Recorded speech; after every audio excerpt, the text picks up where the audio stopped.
प्रभु यीशु मसीह के नाम से सबको जय मसीह की। आज का वचन है कुरिन्थियों की दूसरी पत्री, उसका 6 अध्याय 17 वचन। इसलिए प्रभु कहता है, उनके बीच में से निकलो और अलग रहो और अशुद्ध वस्तु को मत छू, तो मैं तुम्हें ग्रहण करूँगा। मेरे प्रियो, यहाँ पर पवित्र प्रेरित पौलुस परमेश्वर प्रभु यीशु मसीह का धर्मियों से कहता है, जो संसार के जीवन जीता है, जो दुनियादारी में जीता है, जो अन्य रीति रिवाज के अनुसार चलता है, उनसे हमें सेपरेट रहना है, अलग रहना है, क्योंकि उनका आदत हमारे जीवन में ना आने पाए। हम परमेश्वर के मंदिर हैं। इसी अध्याय में 16 वचन में इस तरह लिखा है, और मूर्तियों के साथ परमेश्वर के मंदिर का क्या संबंध, क्योंकि हम तो जीवित परमेश्वर के मंदिर हैं। मेरे प्रियो, हम जीवित परमेश्वर का मंदिर है। हमारे जो शरीर जो है उनका मंदिर है। हमारा शरीर जो है कभी किसी भी कारण से अशुद्धि नहीं होना चाहिए। हम इस संसार के लोगों के साथ जीना पड़ता है, लेकिन अपने आप को सेपरेट रखना और अलग रखना हमारे लिए अच्छा है। हम हर बात पर उनके हाँ पे हाँ मिलाकर नहीं चल सकते, क्योंकि वो लोग संसारिक दौड़ में दौड़ते हैं। प्रभु के नियम को तोड़कर भी अपने मन के अनुसार करते हैं। उनका मन ही उनका राजा है। उनके सोच विचार के अनुसार ही चलते हैं। वह जो है दुनिया में जैसे चल रहा है वैसे ही वो चलना इच्छा रखते हैं। इस दुनिया में, संसार में शैतान जो है कई जगह पर राज्य करता है। उन लोगों को शैतान राज्य करता है। शैतान के जो भी काम करते हैं वह सब शैतान के अधीन होते हैं।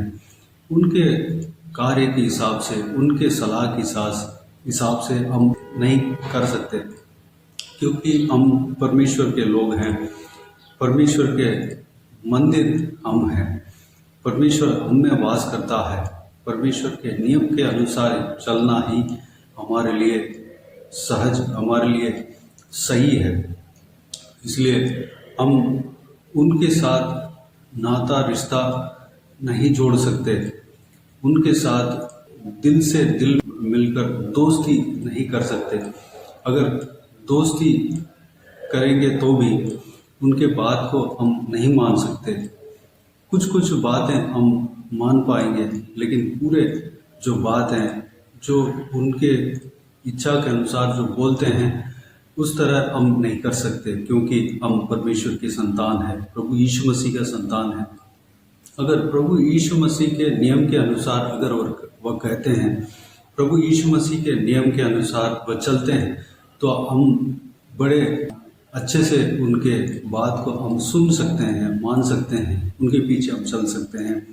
लेकिन वह शैतान के बातों पर ज़्यादातर मन लगाते हैं, तो हम उनके बातों को नहीं सुन सकते, नहीं मान सकते। मेरे प्रियो, इसलिए पवित्र प्रेरित पौलुस कहता है, अपने आप को अलग रखना है। अपने आप को इस संसार के लोगों के सलाह से अलग रखना है। पाप के दुनिया में जो जी रहे हैं उनसे हमें अपने आप को सेपरेट कर लेना है, क्योंकि वही हमारे लिए सेफ है। अगर हम हमारे करीब दोस्त कहला जाते हैं जो संसारिक जीवन जीते हैं, उनके द्वारा शैतान हमें बरमाए ना जाने पाए, इसलिए हमें इस तरह करना है। लेकिन ज़रूर उनसे प्रेम रखना है। उनके उद्धार के लिए हमें प्रार्थना करना है। उनके पुनरुत्थान के लिए, उनके जीवन के लिए हमें प्रार्थना करना है। उनके छुटकारे के लिए हमें प्रार्थना करना है। वह लोग मसीह में आना चाहिए, मसीह को जानना चाहिए, उस बात के लिए हमें प्रार्थना करना है। 14 वचन से मैं पढ़ना चाहूँगा इसी अध्याय में। अविश्वासियों के साथ असमान जुए में न जुटो, क्योंकि धार्मिकता और अधर्म का क्या मेल जोल, या ज्योति और अंधकार की क्या संगति, और मसीह का बलियान के साथ क्या लगाव, या विश्वासी के साथ अविश्वासी का क्या नाता। मेरे प्रियो, हम अविश्वासी के साथ जो कि प्रभु यीशु मसीह के मार्ग में नहीं चल रहे हैं, उनके साथ ज़्यादा लगाव नहीं रख सकते। वह लोग जो दुनियादारी में जाने के वक्त में हम परमेश्वर के उपस्थिति में घुटने टेक कर प्रार्थना कर सकते हैं। समय जो है बहुमूल्य है, उस समय को हमें बर्बाद नहीं करना चाहिए। परमेश्वर के काम में हमें लगना चाहिए, परमेश्वर के सेवकाई में हमें लगना चाहिए। इसलिए हमें परमेश्वर जो कहते हैं, परमेश्वर के वचन जो कहते हैं, परमेश्वर के लोग जो कहते हैं, परमेश्वर के दास दासियां जो कहते हैं, उसी बात के अनुसार हमें चलना है।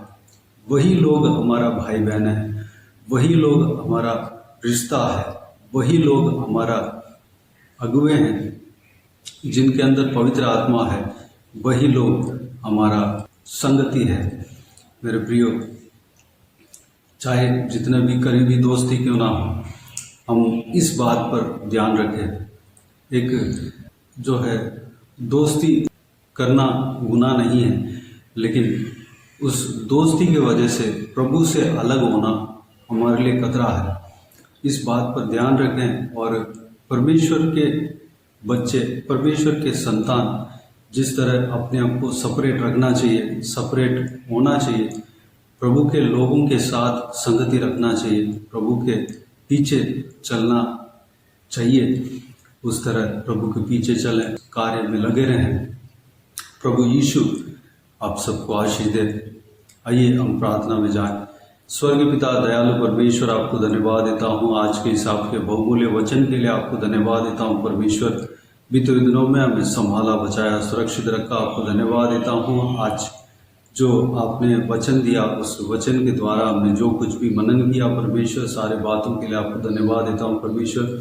हम इस संसार के नहीं हैं परमेश्वर, हम शैतान के नहीं हैं पिता, हम आपकी ओर से चुने गए हैं, आपकी ओर से अलग किए गए हैं परमेश्वर। आपके लहू के द्वारा हम मोल लिए गए हैं परमेश्वर, हम आपके हैं। हम इस संसार से जो कि आपके खिलाफ चलता है उसे हम अलग रखने के लिए अनुग्रह देना परमेश्वर। हमारा शरीर जो है आपका मंदिर है, हमारा शरीर को अशुद्धि ना करने पाए परमेश्वर। चाहे जितना भी करीबी दोस्ती क्यों ना हो, करीबी रिश्ता क्यों ना हो परमेश्वर, उनके द्वारा हम अपने आप को हालेलुया दोष लगाने का काम नहीं करने पाए, दोष लगने का काम नहीं करने पाए, हम अपने आप को अशुद्धि न करने पाए परमेश्वर। अनुग्रह देना, हम अपने आप को संभाल लेने पाए परमेश्वर, आपके पीछे हम चलने पाए। जो आपके आज्ञाओं को मानता है वही हमारा रिश्ता है, जो आपके आज्ञाओं को मानता है वही हमारे भाई बहन हैं, जो आपके मार्ग में चलता है वही हमारा झुंड है, हमारा जो संगति है परमेश्वर। पिताजी, उनके साथ हम रहने पाए परमेश्वर। इस संसार में जो भी चलता है, जो भी लोग इस संसार के अनुसार चलते हैं, शैतान के बातों में मन लगाते हैं परमेश्वर, उनसे हमें अलग रखना, सेपरेट रखना परमेश्वर। अनुग्रह देना पिता, आपके संतान बनकर हम चलने पाए, आपके पीछे हम चलने पाए परमेश्वर। हमारे करीब रिश्ते में, करीब जो दोस्ती में परमेश्वर, जो संसार की जीवन जीते हैं, सभी को आपके हाथों में सौंपते हैं, उन्हें उद्धार करना, बदलना परमेश्वर। धन्यवाद, उनके लिए हम प्रार्थना करने पाए। अनुग्रह देना, आपका वचन ही हमारा मार्ग है परमेश्वर, आप ही हमारा मार्ग हो परमेश्वर। उस मार्ग में हम चलने के लिए अनुग्रह देना पिता। पवित्र आत्मा में चलाना, सहायता करना, मदद करना, आपके उपस्थिति हमारे बीच में रहने पाए, आपके हालेलुया अभिषेक हमारे हृदय में, हमारा शरीर में रहने पाए परमेश्वर। हमें पवित्र अपने आप को रखने पाए परमेश्वर। अनुग्रह देना। इस हालेलुया सारे बातों के लिए आपको धन्यवाद देता हूँ परमेश्वर। सारा व्यूअर्स को इसी तरह आशीष देना पिता, किसी को भी कोई भी कम्युनिटी ना होने देना, भरपूर आशीष देना। कोई भी जन बीमार हो, उनका आपके हाथों में सौंपते हैं, उन्हें छूना, चंगा करना, प्रभु यीशु मसीह के नाम से चंगा होने पाए। अगर किसी को दुख हो, तकलीफ हो, सारा दुख तकलीफ को दूर करना, परेशानी को दूर करना, आंसू को पोंछना, जिनको जो कुछ भी प्रार्थना का विषय है उस प्रार्थना का विषय का उत्तर देना, उत्तर देंगे। धन्यवाद देता हूँ परमेश्वर। जिनका परिवार बिखरा हुआ है, परमेश्वर सारा परिवार को सही करना पिता। प्रेम अगर परमेश्वर बिखर गया, परमेश्वर उस प्रेम को सही करना परमेश्वर। धन्यवाद देता हूँ पिता। हाल रिश्ते बिगड़ गए तो परमेश्वर उस रिश्ते को सही करना पिता।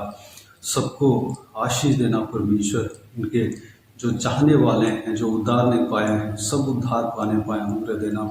जो कोई भी जन जहाँ कहीं भी जाते आते उनके संग रहना, सुरक्षित रखना। महिलाओं का आपके हाथ में सौंपते हैं, छोटे बच्चों का आपके हाथ में सौंपते हैं, बुजुर्ग व्यक्तियों का आपके हाथ में सौंपते हैं। सभी को सुरक्षित रखना, संभालना। हर एक के ऊपर आपके हाथ हमेशा बने रहने पाए, आपके लहू से छिपाना परमेश्वर। धन्यवाद। हालेलुया। बाकी सारे बातों का आपके हाथ में सौंपते हैं। आपके स्वर्गदूतों को परमेश्वर एक के साथ रखना परमेश्वर, सुरक्षित रखना। ट्रैवल करते वक्त, जाते समय, आते समय, स्कूल में, कॉलेज में, नौकरी में, काम में, बिजनेस में, जाते समय, आते समय उनके संग रहना, सुरक्षित रखना पिता।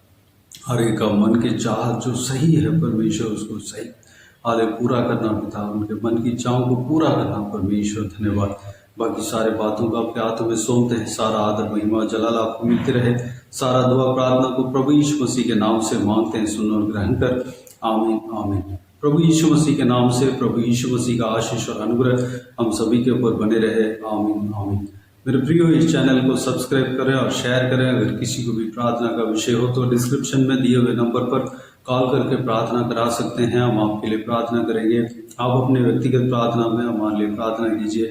इस सेवकाई के लिए, इस सेवकाई का उन्नति के लिए, इस सेवकाई में जुड़े हुए हर एक जन के लिए, हर एक आत्मिक उन्नति के लिए, तरक्की के लिए, आत्मिक आशीष के लिए, संसारिक आशीष के लिए, पारिवारिक आशीष के लिए प्रार्थना करें।